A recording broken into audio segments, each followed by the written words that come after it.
Relatos mágicos y bautizos de medianoche. Bienvenidos y bienvenidas a un nuevo podcast de Relatos mágicos y bautizos de medianoche del Instituto Arcano Paracelso.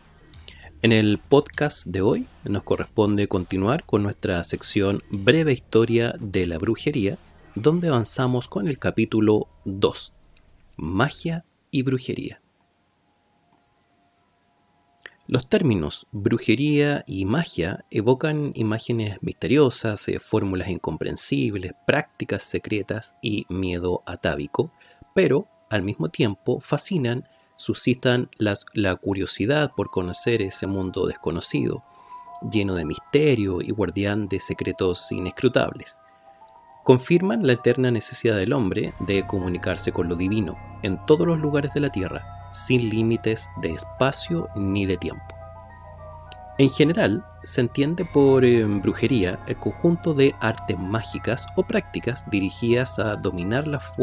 fuerzas ocultas de la naturaleza, con el fin de conducir los acontecimientos según una voluntad o un deseo individual. Para el cristianismo, por ejemplo, practicar la magia significaba tener unas relaciones privilegiadas con demonios, espectros, espíritus de difuntos y otras entidades invisibles, pasando por supuesto por encima de Dios y evocando a seres imperfectos que Cristo había sometido a su dominio. Hay que matizar, por otra parte, la diferencia entre brujería y magia. Esta última era un privilegio reservado a los hombres, los magos, que en el curso de la historia no sufrieron la persecución a la que se sometió durante siglos a las brujas. Al contrario, los magos fueron considerados y apreciados por los gobernantes y por el clero, que se aprovechaban habitualmente de las prácticas adivinatorias y de los sortilegios para obtener respuestas sobre su destino o el de sus adversarios, para así anticiparse,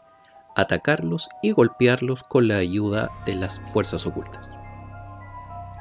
Se beneficiaban también de los cuidados, las intervenciones especiales y los rituales de curación en caso de enfermedad.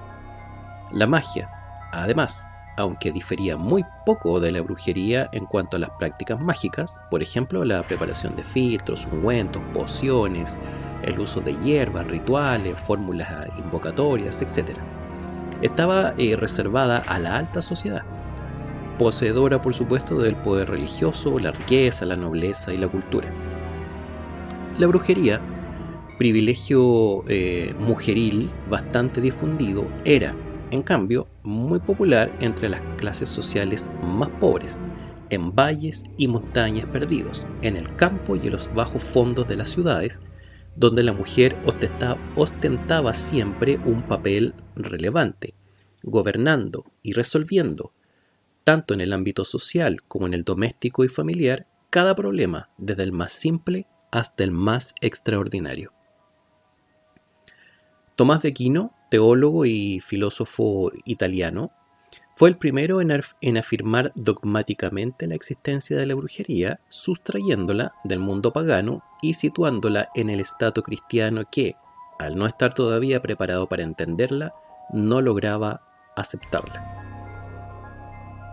En relación al cristianismo y la condena del paganismo,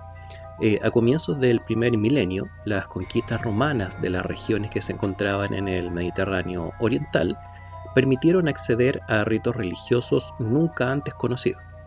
Las procesiones, por ejemplo, en honor a Isis, el culto a Cibeles, los rituales iniciáticos de Mitra o Sol, las ceremonias orgiásticas de Dionisio, las bacanales en honor a Baco, etc. Estos cultos importados de Oriente llegaron a tener validez religiosa y fueron considerados ritos misteriosos que había que celebrar en secreto, con reuniones nocturnas en lugares ocultos y reservados, como por ejemplo las catacumbas, las cuevas o simplemente en lugares muy aislados de los centros habitados. El cristianismo, que también absorbió y mezcló muchos ritos de los antiguos cultos del judaísmo, persiguió las religiones mágicas en Europa hasta extinguirlas. En un principio, los ritos antiguos, disimulados bajo la máscara de una aparente cristiandad, entraron a formar parte de la religiosidad popular, pero durante la Edad Media los distintos cultos de impronta pagana que habían permanecido en las tradiciones de las poblaciones de los centros rurales, por ejemplo, las peleas nocturnas, los ritos de fertilidad o las ceremonias del cambio de las estaciones, fueron desterrados, porque se consideraban fiestas y manifestaciones demoníacas y sacrílegas que había que reprimir junto con las herejías. La condena del paganismo por parte de la Iglesia suprimió así, además de las antiguas divinidades, los ritos estacionales que conservaban la fisonomía de los antiguos cultos agrarios, como las Saturnales, las Lupercales y Halloween. En cambio, otros ritos, como las fiestas equinocciales y solsticiales, entraron a formar parte de los nuevos ceremoniales cristianos, adoptando nombres diversos, como Pascua, la Noche de San Juan, Todos los Santos y por supuesto la Navidad. A pesar de la difusión del cristianismo, ahora ya dominante, el sentido religioso de las gentes que vivían lejos de los centros urbanos y de la civilización conservó la esencia pagana. Continuaron creyendo y confiando plenamente en los poderes y en la existencia de seres sobrenaturales, buenos y malvados, monstruosos o no, que poblaban los bosques, el agua, el aire o las casas. Con respecto al decreto sobre las prácticas mágicas, la magia y la brujería han inspirado desde los tiempos más lejanos reacciones y sentimientos contradictorios, de temor y de respeto, según el periodo histórico. Aunque el cristianismo combatió toda forma de magia, el pueblo conservó algunas tradiciones mágicas camufladas como ceremoniales cristianos, pero claramente de esencia pagana, como por ejemplo las fechas establecidas para los ritos de recolección de las plantas, la preparación a ciertas horas de la noche de pociones, decocciones y medicamentos, la adivinación mediante señales y sueños premonitorios, la superstición con ataduras, hechizos, mal de ojo, contrahechizos, magia homeopática o de traslación. Los emperadores cristianos desde el siglo IV amenazaron con castigos muy severos a quienes practicaban la magia, mientras que la Iglesia invitaba a sus ministros a la prudencia en los casos sospechosos y a la tolerancia en los casos dudosos, pero recomendaba la clemencia para los acusados confesos que se podían, entre comillas, salvar. Es interesante un fragmento del Canon Episcopi, que se lo comentaba en el capítulo anterior, que muestra la preocupación por la posible difusión de cultos y ritos paganos por parte de las brujas. Abro comillas. Hay algunas mujeres depravadas que adoran a Satanás y se han dejado engañar por ilusiones y seducciones diabólicas. Creen y afirman que cabalgan por la noche sobre algunas bestias siguiendo a Diana, diosa de los paganos y de una gran multitud de mujeres, que atraviesan grandes extensiones de tierra en el silencio de la noche, que obedecen sus órdenes y que algunas noches son llamadas a su servicio. Pero ojalá solamente ellas perecieran en su falsa creencia y no arrastraran a muchas otras en la perdición de las almas. Muchísimas, efectivamente, se han dejado ilusionar por estos engaños y piensan que todo esto es verdad, y se alejan de tal manera de la verdadera fe y caen de tal forma en los errores de los paganos que creen que hay otros dioses o divinidades más allá del Dios único. Cierro comillas. Por supuesto que en algún momento hubo que buscar,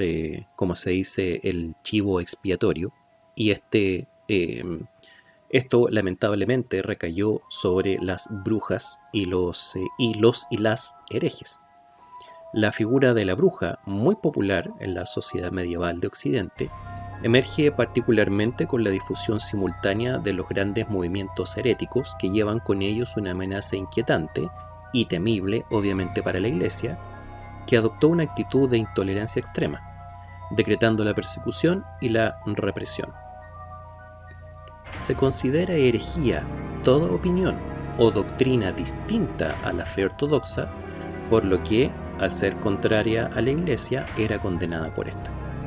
A pesar de que el delito de herejía era distinto al de brujería, el clero consideraba que había un fuerte lazo de unión entre los dos fenómenos: la relación con los demonios, los cuales, al conocer bien la naturaleza del hombre, engañaban a los herejes confundiéndolos con dudas anticristianas e ilusionaban a las brujas y hechiceras con la ilusión de los poderes mágicos. A partir de mediados del siglo XIII comenzó la tristemente célebre caza de brujas, mujeres acusadas de haber hecho un pacto con Satanás y de llevar a cabo maleficios monstruosos con daños para la humanidad, además de coaligarse en congregaciones secretas con el fin de conspirar contra la Iglesia y el poder constituido. Poco a poco, la caza se hizo cada vez más encarnizada y en el año 1224, Federico II de Suabia, para castigar los delitos de herejía que ya amenazaban gravemente la supremacía del clero, reintrodujo oficialmente la condena a la hoguera, que había sido abolida en tiempo de los emperadores cristianos. Esta condena se basaba en la creencia de que el fuego constituía el sufrimiento final de los pecadores tras la muerte, por lo que las llamas representaban un elemento purificador. Tras la sangrienta cruzada antiherética en Francia, que traspasó fronteras y masacró a los albigenses en las regiones de Provenza y el Languedoc, el Papa Inocencio III confió a la congregación de los dominicos la dirección del Tribunal de la Inquisición. Simultáneamente aparecieron los primeros manuales de uso de los propios tribunales, que pudieron equiparar oficialmente las brujas a los herejes y perseguirlas entonces con los medios más, entre comillas, legales, indagando minuciosamente en sus, también entre comillas, delitos. Los sucesos trágicos acaecidos en este periodo, desde los desórdenes atmosféricos hasta el azote de la muerte negra, que recordemos que es una peste que sacudió a Europa con violentas epidemias, entre los años 1347 hasta el 1650, por supuesto todo esto a intervalos, desde las restantes epidemias hasta las enfermedades de los animales eran atribuidos a brujas y herejes, lo que ocasionaba persecuciones en masa. El detonante que hizo explotar al clero fue un conjunto de hechos escandalosos sucedidos entre los años 1300 y 1320. Diversos exponentes del clero y personajes de la alta clase social, sin excluir a la nobleza, estaban entregados a prácticas de brujería y superstición. Tras la repetición de estos hechos y la propagación de estas noticias, en el año 1326, el Papa Juan XXII, con la bula Super Illius Specula, emitió un comunicado contra las prácticas de brujería que debían ser consideradas como delitos de herejía y autorizó a los inquisidores a aplicar contra los practicantes de artes mágicas los mismos sistemas que se utilizaban contra los herejes. La aplicación de estos sistemas no se efectuó inmediatamente, pero desde ese momento herejía y brujería, hermandadas como delitos, fueron objeto de las persecuciones más despiadadas y crueles de la historia. Finalmente, para concluir la primera parte de este segundo capítulo, hablaremos sobre el Malleus Maleficarum. Otra bula papal, en este caso el del Papa Inocencio IV, Summis Desiderantes Affectibus, del año 1484, verificó la realidad de la brujería y oficializó su persecución. En el año 1486, con la publicación del Malleus Maleficarum, más conocido también como el Martillo de las Brujas, a cargo de dos monjes dominicanos, los señores Incitor y Sprenger, se comenzaron a aplicar a la brujería las mismas crueles normas utilizadas en la lucha contra los herejes. En el año 1542, estas normas se vieron aún reforzadas tras la fundación de la Congregación de la Romana y Universal Inquisición, también conocida como el Santo Oficio. Las guerras de religión hicieron que la caza de brujas se extendiera por toda Europa. Católicos y protestantes, acusándose los unos a los otros de delito de brujería, llevaron a la hoguera a cientos de miles de personas, sobre todo mujeres y hebreos, que, junto con las brujas, representaban este chivo expiatorio que les comentaba de todos los males que sufría la sociedad. Una voz que en el ambiente religioso discrepó de la opinión común imperante fue la del jesuita alemán Friedrich von Spee, durante 15 años confesor de las brujas. En 1631 publicó el texto Cautio Criminalis, en el que denunciaba el perverso sistema judicial, sosteniendo la firme convicción de que las condenadas no eran culpables de brujería, sino que confesaban su culpabilidad porque eran sometidas a torturas. Las hogueras continuaron asesinando víctimas durante casi un siglo todavía, pero la obra del señor von Spee tuvo una importancia fundamental en el futuro, ya que sentó la premisa para la revisión de los infames procederes de la Inquisición. Finalizo aquí la primera parte de este segundo capítulo de la sección Breve Historia de la Brujería. En el podcast siguiente, en esta misma sección, terminaremos con este concepto de magia y brujería. Este ha sido el podcast de hoy de la sección Breve Historia de la Brujería en Relatos Mágicos y Bautizos de Medianoche del Instituto Arcano Paracelso. Nos estamos viendo en el próximo podcast. Relatos mágicos y bautizos de medianoche.